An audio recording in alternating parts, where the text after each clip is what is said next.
The liberal media and Democrats are desperately trying to flip the script after Joe Biden's debate disaster.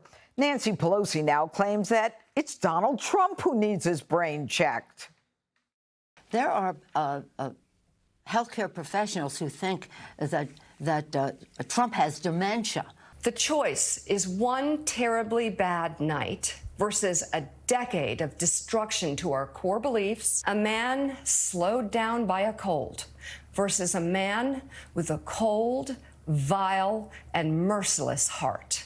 Why aren't there calls for Trump to drop out? It's literally you go to a dinner and your choices are steak or a pile of poo. You know, it really is amazing, Joey, that, you know, you've got Nancy Pelosi calling for Donald Trump to have his head examined. I mean, I'm not sure if we shouldn't start with Nancy. With all due respect, mostly ladies that were on there talking, ladies, he won 2 championships, and neither of them were seniors. And tell me how he has dementia if he can win 2 golf championships, or at least that's what he told us. Is this some form of gaslighting? It's, you know, don't spit in my face and tell me it's raining. Don't, you know, I'm going to tell you that I saw that Joe Biden probably has something going on, and you're going to spin it back to me. No one buys that. They lose credibility for it. I want them to keep saying those things. I just want to hear it all the way to November.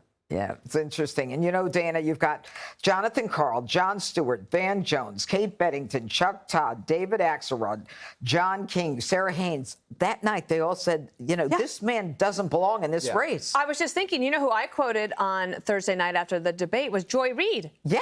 I said, I'm watching her, her Twitter, or people saying, like she said, I'm like, oh, she just said she has never seen anything like it, that universally everybody who was texting her was that this is a disaster and he has to pull out. I remember. So I guess by the next morning.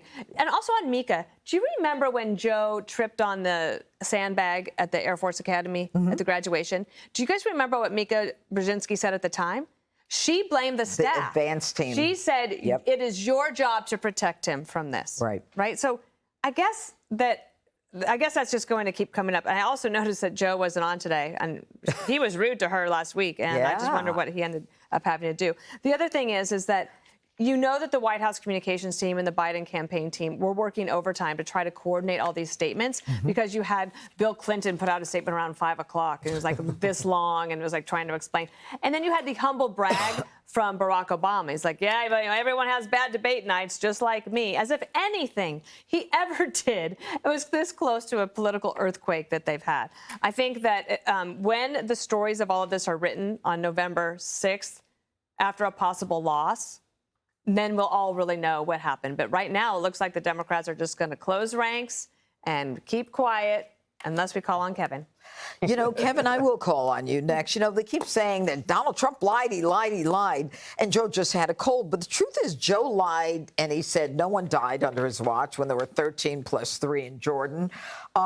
He said the Border Patrol endorsed him. That's an absolute lie. They said we never have and we never will.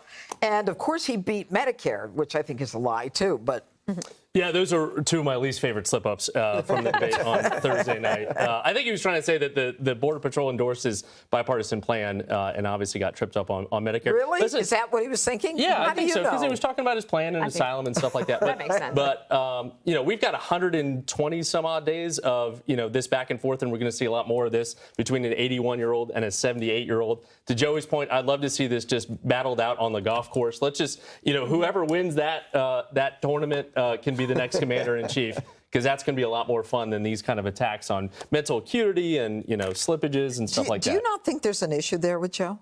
I think he's great between 10 and 4, just like I am. Are you comfortable with that? 100%. Okay, Greg, hit him. Well, you know what? I'm with Mika. Joe just had one bad night. You know, so did the Titanic and OJ. You know, what was he like all good before that, and it just suddenly happened? You know, it's. I think that they could spin it. You know, the Democratic Party is a party of firsts. They had the, you know, first black president, first female black VP, first trans health secretary. Now we could have the first president with dementia. It's time. I think it's time. You know, maybe put the spin on it. Mika does not do herself any favors. When you watch that, it's all emotional. It's all emotional. When we talk about this, Kevin, you're a Democrat. You're scanning this just objectively, we're not raising our voices. We're just looking at this. We're going, okay, this guy objectively, in my opinion, has dementia. He shouldn't be president. I'm not screaming. I'm a little pissed off at the media. I'm pissed off at the Democrats for lying, but I'm not shaking. You know, and you watch her and you're going like, okay, this is not about America. She should be, you know, she has a show in the morning. She talks to Americans.